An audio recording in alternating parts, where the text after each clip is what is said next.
Мына шөптің дәмдісін ай. Иә, шынында да. Балғын әрі құнарлы. Маған да берші. Дұрыс айтасың, Теке. Иә, солай. Дұрыс.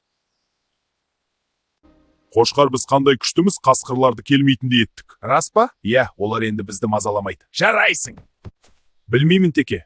Олар қайта оралатын сияқты. Рас па? Қызық екен. Иә, бірақ сенімді емеспін. Күтеміз. Естуімше қасқырлар бізге шабуыл жасамақшы. Шынымен бе? Қашан? Иә, жақында.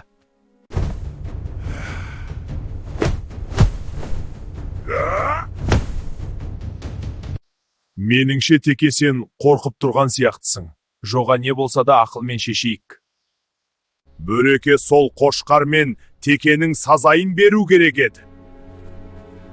Саспаңдар, олар әлі ақ жазаларын алады.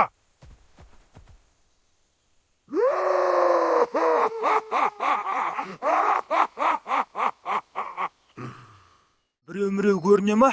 Тез айтсаңшы енді. Қошқар, ақырын сөйлеш. Ойбай, олар келді. Тез алдарынан шығайық.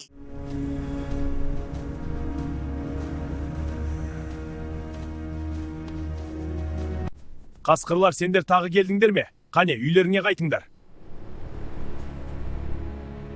Бұл екеуінің еттерінен қазір дәмді сорпа жасаймыз.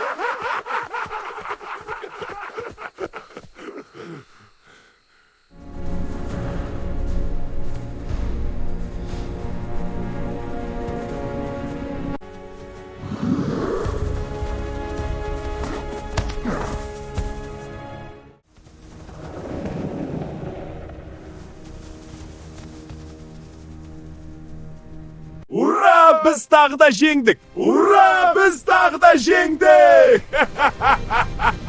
Балақай, саған ертегі ұнаса, арнаға жазыл және лайк бас. Ертегі аға жазыл, лайк бас.